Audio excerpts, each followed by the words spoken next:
এই হাউসটা করা হয়েছিল আজ থেকে আরও 1.5 বছর আগে। তো 1.5 বছর হইব। তো 6 মাস আগে 2টা কার্পু মাছ ছাড়া হয়েছিল। কার্পু মাছগুলো এখনও জীবিত আছে এবং কি অনেক বড় বড় সাইজের হয়ে গেছে। আজকে আমরা ধরবো এবং কি আপনাদেরকে দেখানো হবে মাছের সাইজ। আমাদের এখন প্রয়োজন হচ্ছে একটি সাবমার্সেবলের। পানিটাকে আমরা প্রথমে কমিয়ে ফেলবো, তারপরে পরে চিন্তা আপনাদেরকে আমি ধাপে ধাপে দেখাইতেছি। এখন আমার কাছে এখানে আছে একটি 5 এবং আমি এটা ওকে, এই 5টা সরাসরি জয়েন না হয় আমরা একটু কালো পাইপ দিয়ে এটাকে ডাবল করে নিলাম। আমরা এটাকে ধীরে ধীরে নিচে ফেলে দেব। এখানে পানি এখন তেমন বেশি নাই, খুবই কম।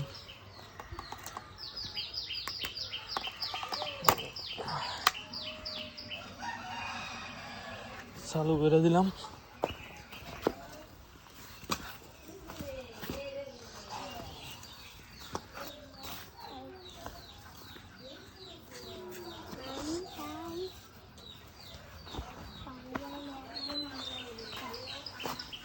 এবার সেটা আমাদের ঘরের সামনের ফুলের সৌন্দর্য।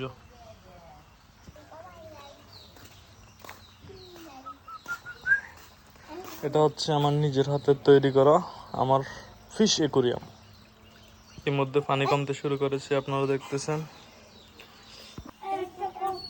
মাছ ধরার জন্য সেরা একটা জিনিস, ঠিক আছে। ব্যাডমিন্টনের ইয়ে দিয়ে একবারে ছিঁড়ে গেছে, তো দ্বিতীয়বার কাজে লেগে গেছে।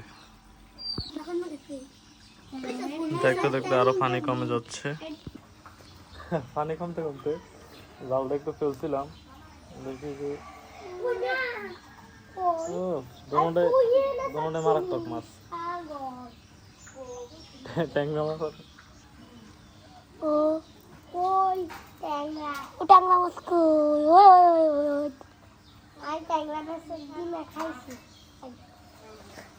পানিটা আর একটু কমুক। ধীরে ধীরে আমাদের সাবমার্সিবল বসতে শুরু করেছে, আর মাত্র অল্প কিছু পরিমাণ পানি রয়েছে। আমাদের দোনোটা শিকার ঘুরতেছে আমাদের সামনে, এই যে কিছুক্ষণ পরে তাদেরকে ধরা হবে। আমাদের মাছগুলা দেখেন, ওইসা ধাক্কা দিও না। এই যে এবার আমরা এগুলোকে শিকার করা হবে। এখন বর্তমানে পানি যথেষ্ট নিচে চলে গেছে। ওকে,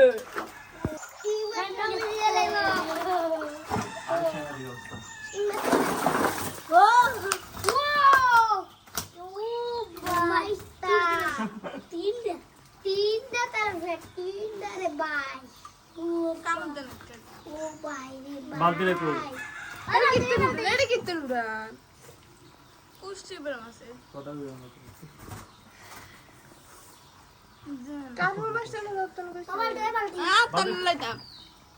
পানি দিয়া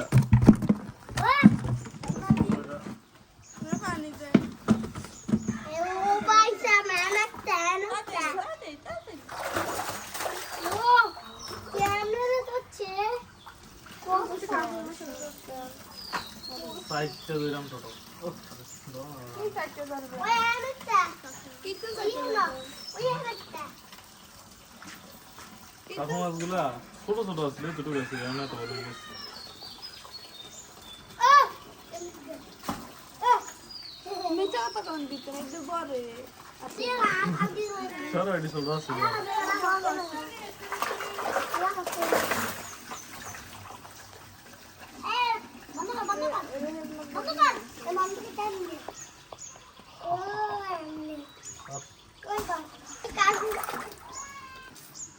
আমাদের কইকাপ মাছগুলো চাও কি পরিমাণ তেলাপিয়া মাছের পোনা, কাছে থেকে দেও।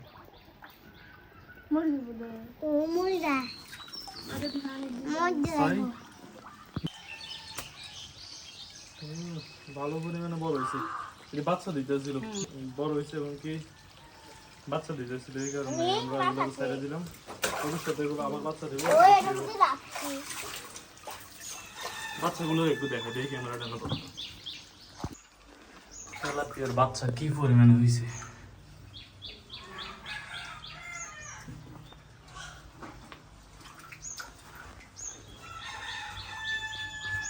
পুরোটার মধ্যে কয়েকশো বাচ্চা। পানি কমিয়ে মাছ ধরার পর দ্বিতীয়বার পানি ভরাট করে দিলাম। এর বেশি পানি দেওয়া যাবে না, কারণ এর ভিতরে হয়তো কিছু লিকেজ আছে এই দিক দিয়ে, এই কারণে পানি বের হয়ে যায়। এই কারণে যতটুকু দেওয়া হয়েছে এতটুকুই যথেষ্ট। ওকে, ধন্যবাদ, টাটা, বাই বাই। আবার দেখা হবে পরের ভিডিওতে। আল্লাহ হাফেজ।